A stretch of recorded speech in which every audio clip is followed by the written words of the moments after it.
दोस्तों, संजय राउत की गिरफ्तारी के बाद से ही पात्राचौल घोटाले के पीड़ित परिवारों को राहत की उम्मीद जगी थी और अब उनकी उम्मीद पूरी होती दिख रही है। जी हां, पात्राचौल को लेकर 14 साल बाद बड़ी खबर मिल रही है और वो खबर पात्राचौल के सभी पीड़ितों के लिए किसी गुड न्यूज से कम नहीं है, क्योंकि 14 साल बाद सभी पीड़ित परिवारों के घर का सपना साकार होने जा रहा है। जी हां, पात्राचौल को लेकर जो बड़ी अपडेट आ रही है उसके मुताबिक एक बार फिर से पात्राचौल परियोजना पर कंस्ट्रक्शन का काम शुरू किया जा चुका है और महाड़ा यानी कि महाराष्ट्र आवास प्राधिकरण ने जल्द से जल्द सभी 672 परिवारों को घर देने का दावा किया है। तो क्या संजय राउत की गिरफ्तारी से सरकारी सिस्टम भी डर गया? आखिर 14 साल बाद कैसे महाड़ा को पात्राचौल की सुध आ गई और राउत की गिरफ्तारी का महाड़ा के इस बड़े फैसले से क्या कनेक्शन है, सब आपको बताते हैं, दिखाते हैं। आप भी वीडियो को लाइक और शेयर कर अपना प्यार और सपोर्ट दिखाएं और कमेंट में से लेकर अपनी बात अपनी राय जरूर रखें। चैनल के साथ जुड़कर चैनल को सब्सक्राइब कर हमारी आवाज बने। तो महाराष्ट्र आवास प्राधिकरण यानी कि महाड़ा ने 14 साल पहले मुंबई के गोरेगांव में पात्राचौल का पुनर्विकास काम शुरू किया था, लेकिन विवादों में फंसने के बाद ये परियोजना ठप पड़ गई और इस पर कोई भी काम नहीं हो पाया।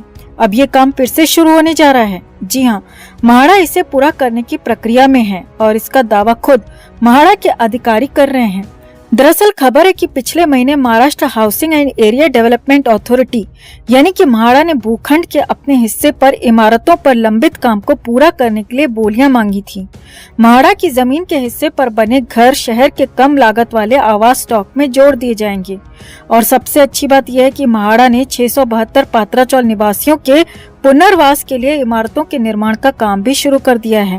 यानी कि 672 परिवारों को जो घर मिलने वाला था, जो फ्लैट मिलने वाला था, उसका महाड़ा ने एक बार फिर से कंस्ट्रक्शन का काम शुरू कर दिया है। द प्रिंट के मुताबिक महाड़ा के मुंबई बोर्ड के मुख्य अधिकारी योगेश महाशय ने बताया कि भूमि के महाड़ा हिस्से की इमारतें आंशिक रूप से तैयार हैं और हमने काम पूरा करने और उनकी स्ट्रक्चर स्टेबिलिटी की जांच करने के लिए बोलियां मांगी हैं। उन्होंने बताया कि हमने उन इमारतों का भी काम पूरा करना शुरू कर दिया है जिसमें पात्राचौल के सभी परिवारों को स्थायी घर दिए जाएंगे। ये अगले 2 सालों में तैयार हो जाएंगे और हमारी पूरी कोशिश रहेगी कि 2 साल के अंदर अंदर पात्राचौल के सभी पीड़ित परिवारों को उनका हक, उनका घर हम बनाकर दे सकें। यहाँ आपको बता दें कि पात्राचौल प्रोजेक्ट उस समय राजनीतिक विवाद में फंस गया जब प्रवर्तन निदेशालय यानी कि ईडी ने 1 अगस्त को पुनर्वास परियोजना के संबंध में मनी लॉन्ड्रिंग के आरोप पर शिवसेना नेता संजय राउत को अरेस्ट कर लिया और पात्राचौल से जुड़ा 1034 करोड़ का ये घोटाला संजय राउत की गिरफ्तारी के बाद पूरी दुनिया के सामने खुलकर आ गया। यहाँ आपको बता दें कि महाड़ा ने साल 2008 में ये स्कीम शुरू की थी और इसके लिए गुरु आशीष कंस्ट्रक्शन प्राइवेट लिमिटेड को ठेका दिया था। ये गुरु आशीष कंपनी वही है जो कि संजय राउत के बिजनेस ब्रदर यानी कि प्रवीण राउत की कंपनी है।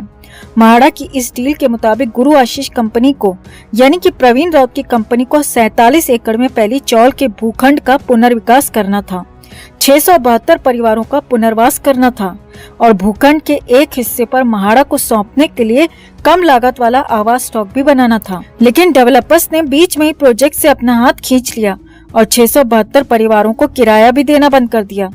ये स्कीम अब भी ईडी की जांच के दायरे में है। एजेंसी HDIL इसकी जांच कर रही है और उसमें आरोप लगाया गया है कि संजय राउत के करीबी प्रवीण राउत ने गुरु आशीष कंस्ट्रक्शन के अन्य सहयोगियों के साथ मिलकर निजी डेवलपर्स को पुनर्वास हिस्से को लेकिन डेवलपर्स ने बीच में ही प्रोजेक्ट से अपना हाथ खींच लिया और 672 परिवारों को किराया भी देना बंद कर दिया। ये स्कीम अब भी ईडी की जांच के दायरे में है। एजेंसी HDIL इसकी जांच कर रही है और उसमें आरोप लगाया गया है कि संजय राउत के करीबी प्रवीण राउत ने गुरु आशीष कंस्ट्रक्शन के अन्य सहयोगियों के साथ मिलकर निजी डेवलपर्स को पुनर्वास हिस्से को 1034 करोड़ रुपए में बेच दिया। ईडी ने इसी महीने की शुरुआत में दायर अपनी चार्जशीट में दावा किया है कि संजय राउत शुरू से ही पात्राचौल घोटाले में शामिल थे और प्रवीण राउत उनके प्रॉक्सी थे। फिलहाल संजय राउत और प्रवीण राउत दोनों ही जेल के अंदर बंद हैं। खैर, फिलहाल तो अच्छी खबर यही है कि महाड़ा देर से ही सही मगर जागी तो कम से कम 2 साल के अंदर ही सही 672 परिवारों को उनका अपना घर तो मिल सकेगा। तो फिलहाल तो महाड़ा का दावा है कि उन्होंने पात्राचौल का काम फिर से शुरू कर दिया है और 2 साल के अंदर फ्लैट्स बनाने का दावा भी महाड़ा के अधिकारी कर रहे हैं। मगर देखना होगा कि म्हाडा अपने दावे पर कितना खरा उतर पाती है। तो आपको क्या लगता है, क्या महाराष्ट्र विकास प्राधिकरण राउत की गिरफ्तारी से डरकर ये फैसला ले रहा है, या महाराष्ट्र में सत्ता परिवर्तन की वजह से ये सब संभव हो पा रहा है?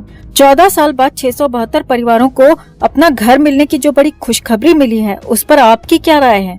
आप भी अपनी बात, अपनी राय कमेंट में जरूर रखें और वीडियो को लाइक और शेयर कर अपना प्यार और सपोर्ट भी जरूर दिखाएं।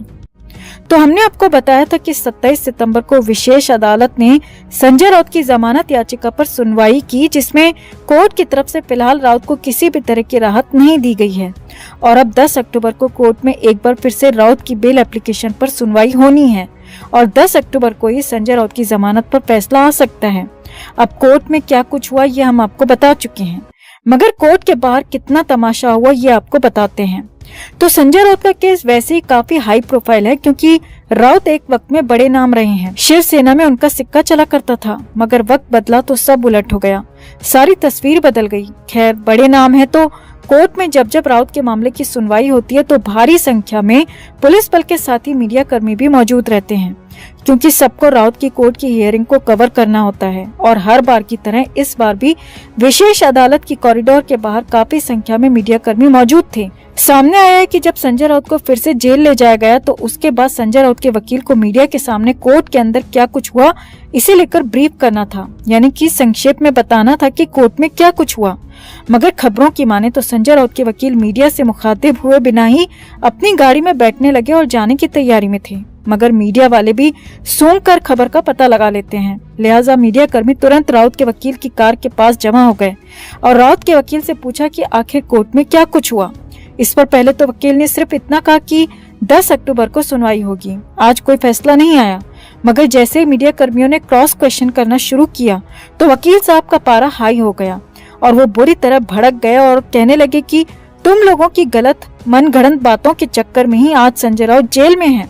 तुम लोग गलत खबरें चलाते हो और जांच एजेंसियां भी बिना सिर पैर के अपनी जांच करती हैं और किसी को भी गिरफ्तार करके जेल में डाल देती हैं। सूत्रों की माने तो इतना ही नहीं, संजय राउत के वकील बेहद गुस्से में बोलते हुए दिखे कि संजय राउत का पात्रा चौल घोटाले से कोई लेना देना नहीं है, जबरन कहानियां बुनी गई हैं, फर्जी गवाह तैयार किए गए हैं और जिन सबूतों की बात बार बार ईडी कर रही है, आखिर वो सबूत दिखाती क्यों नहीं? क्यों वो सबूत सबके सामने नहीं लाए जाते ताकि साबित हो जाए कि संजय राउत गुनहगार हैं या फिर निर्दोष हैं?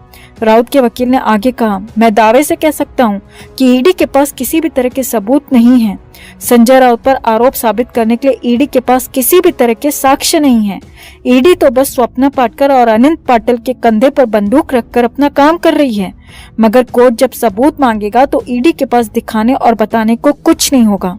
सूत्रों के माने तो वकील ने दावा किया है कि आने वाले 2-4 साल क्या, ईडी की टीम आगे आने वाले 10 साल में भी संजय राउत पर लगे आरोप को कभी साबित नहीं कर पाएगी और अगर ईडी ने साबित कर दिया तो मैं वकालत छोड़ने को तैयार हूं, क्योंकि मुझे पक्का पता है कि ईडी के पास किसी भी तरह के सबूत नहीं है। वकील ने कहा कि जब संजय राउत उस स्कैम में शामिल ही नहीं है तो भला ईडी के पास सबूत आएंगे कहां से?